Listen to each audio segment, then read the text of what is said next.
Hello दोस्तों, नमस्कार। स्वागत है आप सभी लोगों का स्टडी आईक्यू पर। स्टडी आईक्यू के साथ आप लोग जुड़ चुके हैं। मैं शुभम सरधारिया एक और विषय पे, एक और टॉपिक पे बात करने के लिए। तो आप चाहें तो इंस्टाग्राम, फेसबुक या टेलीग्राम के माध्यम से मेरे साथ कनेक्ट कर सकते हैं। जिस विषय पे हम बात करने वाले हैं वो है दरअसल स्वर्ण जयंती फेलोशिप। तो हाल ही में कुछ रिसर्चर्स को स्वर्ण जयंती फेलोशिप के लिए चुना गया है। विस्तार से समझेंगे क्या है ये स्वर्ण जयंती फेलोशिप, क्या इसकी इंपॉर्टेंस है, एग्जाम के पॉइंट ऑफ व्यू से ये क्वेश्चन इस टॉपिक से इंपॉर्टेंट हो सकता है। यूपीएससी सीएससी के लिए अगर आप प्रिपेयर कर रहे हैं तो आपकी प्रिपरेशन को बेहतर बनाने के लिए प्री कम मेंस का कॉम्प्रिहेंसिव कंप्लीट कोर्स studyIQ.com या स्टडी आईक्यू की ऐप पर अवेलेबल है। इस कोर्स में एनरोल करें और अपनी प्रिपरेशन को हमारे साथ स्टडी आईक्यू के साथ बेहतर बनाएं। Department of science and technology has selected 21 scientists for स्वर्ण जयंती फेलोशिप। तो हाल ही में विज्ञान एवं प्रौद्योगिकी विभाग, जो DST department of science and technology है, उनके द्वारा 21 वैज्ञानिकों का चयन किया गया है जिनको स्वर्ण जयंती फेलोशिप दी जाएगी। Swaran Jayanti Fellowship Scheme was instituted by Government of India to commemorate India's 50th year of independence। Bharat की आज़ादी के जब 50 वर्ष पूर्ण हुए थे, उस समय इस फेलोशिप की शुरुआत की गई थी। स्वर्ण जयंती या गोल्डन जुबली जिसको कह सकते हो, तो 50 वर्ष पूरे होने पर स्वर्ण जयंती फेलोशिप के रूप में ये जो है इस दिन को कमेमोरेट करने के लिए इस फेलोशिप की शुरुआत करी गई थी। Department of science and technology, Bharat सरकार का विज्ञान एवं प्रौद्योगिकी विभाग, स्वर्ण जयंती फेलोशिप इनके द्वारा स्टार्ट करी गई थी। इस योजना के अंतर्गत, इस फेलोशिप के अंतर्गत वो सारे के सारे वैज्ञानिक जिनका कुछ विशेष योगदान है, कुछ स्पेशल कंट्रीब्यूशन है और उनका एक प्रूवन ट्रैक रिकॉर्ड है इन फील्ड ऑफ रिसर्च, अध्ययन करना, शोध करने में, जिनका एक प्रूवन ट्रैक रिकॉर्ड है और जिनके रिसर्च, जिनकी स्टडीज काफी ज्यादा सपोर्ट प्रोवाइड कर रही हैं, उन साइंटिस्ट को ये फेलोशिप दी जाती है। It aims to enable them to pursue basic research in frontier areas of science and technology. विज्ञान एवं प्रौद्योगिकी के क्षेत्र में आप जानते हैं दुनिया भर में अलग अलग प्रकार के शोध आदि जो है वो होते हैं।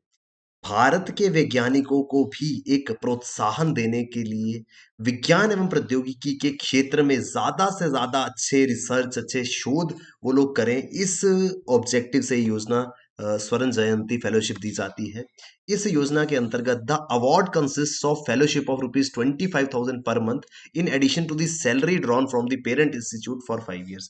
वैज्ञानिक कहीं ना कहीं जिस भी संस्थान, जिस भी इंस्टीट्यूशन के साथ मिलकर के काम कर रहे हो, वहां उनको जो सैलरी मिलती है वो तो एज इट इज मिलेगी ही, लेकिन इस फेलोशिप में अब उनकी जो सैलरी वो ड्रॉ कर रहे हैं, in addition to that 25,000 rupees per month उनको फेलोशिप के अंतर्गत पे किया जाएगा, जो कि will be given for the period of 5 years। तो उनके अध्ययन के अवधि में 5 वर्ष तक उनको ये फेलोशिप, ये स्टाइपेंड दिया जाएगा, ताकि प्रोत्साहन, अल्टीमेटली एम क्या है, एक मोटिवेशन, एक पुश कि बेहतर से बेहतर क्वालिटी का रिसर्च हिंदुस्तान के अंदर हो सके, खासकर जब बात साइंस एंड टेक्नोलॉजी के फील्ड की है।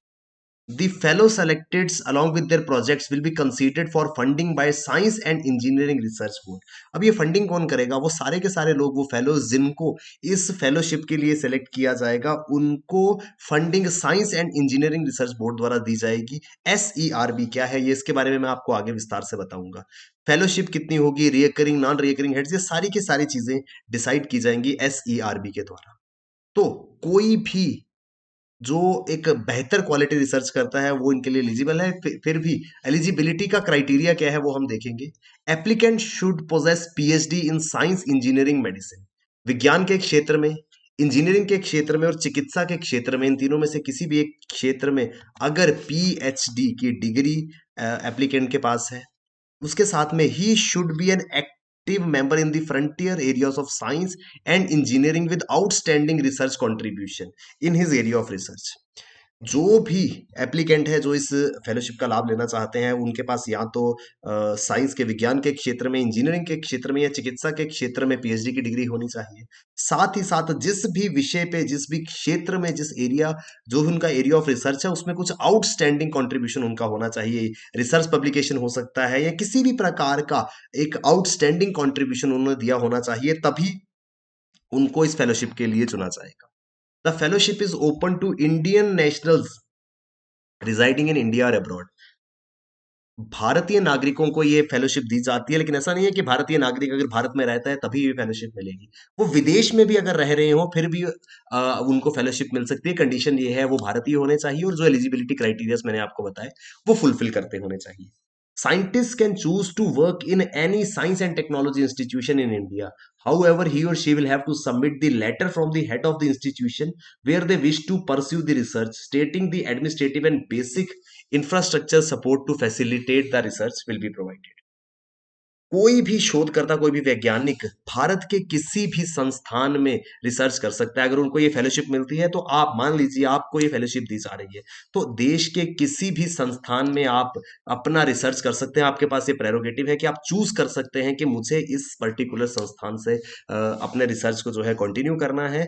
जो भी संस्थान आप चुनते हैं उनके जो हेड ऑफ द इंस्टीट्यूशन है, उनके लिए एक लेटर जो है वो उनके पास एक लेटर सबमिट करना होगा आपको कि मैं आपके संस्थान में ये रिसर्च कंटिन्यू करना चाहता हूँ या रिसर्च परस्यू करना चाहता हूँ। तो आपको जो भी बेसिक इंफ्रास्ट्रक्चर सपोर्ट होगी, आपके रिसर्च के लिए जो भी रिक्वायरमेंट्स होंगी वो इंस्टीट्यूशन द्वारा फुलफिल करी जाएगी। अब ये पूरा का पूरा प्रोसेस जो है इसको कैरी आउट कौन करता है? Science and engineering research board. कितना फेलोशिप होगा, किस क्राइटेरिया पे दिया जाएगा, ये सारी की सारी बातों को ध्यान रखता है साइंस और इंजीनियरिंग रिसर्च बोर्ड। क्योंकि फेलोशिप रिसर्च के लिए, अनुसंधान के लिए, शोध के लिए दिया जा रहा है, तो उसके लिए ये एपेक्स बॉडी मानी जाती है। It is a statutory body, एक सांसद के अधिनियम द्वारा स्थापित department of science and technology, ministry of science के अंडर ये बनाई गई है। एक वैधानिक निकाय है जो कि अ, विज्ञान एवं प्रौद्योगिकी विभाग, विज्ञान एवं प्रौद्योगिकी मंत्रालय के द्वारा संसद के एक अधिनियम के द्वारा एस्टेब्लिश किया गया था। दिस बॉडी स्टैट्यूटरी बॉडी है, तो एक्ट ऑफ पार्लियामेंट से बनाई गई होगी। Department of science and technology, ministry of science के अंदर ये बॉडी जो है वो आती है। It is chaired by the secretary to the government of India and department of science and technology and other senior government officials and eminent scientists. इसकी अध्यक्षता करते हैं भारत सरकार में साइंस एंड टेक्नोलॉजी डिपार्टमेंट के जो सेक्रेटरी हैं, और साथ ही साथ कुछ सीनियर सरकारी अधिकारी, कुछ वरिष्ठ सरकारी अधिकारी और उनके साथ में कुख्यात वैज्ञानिक जो हैं वो SERB के मेंबर्स होते हैं। और ये बॉडी जो है वो डिसाइड करती है इस पर्टिकुलर स्वर्ण जयंती फेलोशिप के बारे में। It was set up for promoting basic research in science and engineering. विज्ञान और इंजीनियरिंग के बुनियादी अनुसंधान को बढ़ावा देने के लिए इस बॉडी को बनाया गया था। and to provide financial assistance to scientists, academic institutions, research and development laboratories, industrial concerns and other such agencies.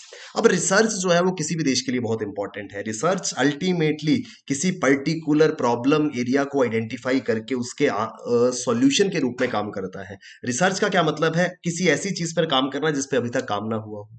तो कोई भी प्रॉब्लम एरिया आप आइडेंटिफाई करें कि ये एक पर्टिकुलर एरिया है जिस पे भी कोई काम नहीं हुआ है, और साथ ही साथ यहाँ पे ये एक प्रॉब्लम आ रही है, उस प्रॉब्लम का सॉल्यूशन देने के रूप में आप अगर रिसर्च करते हैं तो उससे क्या हो रहा है कि एक प्रॉब्लम आप सॉल्व कर रहे हैं। तो इस तरीके की चीजों को बढ़ावा देने के लिए, क्योंकि बाहर के देशों में काफी ज्यादा फोकस किया जाता है, काफी ज्यादा बल दिया जाता है रिसर्च आदि के ऊपर, तो उसी तर्ज पर भारत में भी इस प्रकार की इकाई का गठन किया गया है ताकि वो सारे के सारे लोग, वो सारे के सारे वैज्ञानिक, वो सारे के सारे संस्थान जो किसी भी प्रकार का शोध या अध्ययन करना चाहते हैं, उनको वित्तीय सहायता दी जाए और साथ ही साथ उनको हर संभव मदद पहुंचाई जाए ताकि एक बेहतर क्वालिटी रिसर्च हिंदुस्तान के अंदर हो सके। और उसी का पार्ट है ये स्वर्ण जयंती फेलोशिप, जिसके लिए हाल ही में कुछ वैज्ञानिकों को चुना गया है। आई होप हमको स्वर्ण जयंती फेलोशिप के बारे में डिटेल्ड इन्फॉर्मेशन जो है वो यहाँ समझ में आई होगी। यूपीएससी CSC के लिए अगर आप प्रिपेयर कर रहे हैं, बेहतरीन स्मार्ट कोर्सेज स्टडी IQ पे अवेलेबल है। प्री कम मेंस का कॉम्प्रिहेंसिव कोर्स आपको हेल्प करेगा आपकी एग्जाम प्रिपरेशन को बेहतर बनाने में। studyIQ.com या StudyIQ की ऐप पर जाकर के आप उस कोर्स में एनरोल करें। Thank you very much, all the best, keep working hard, bye bye, take care, जय हिंद।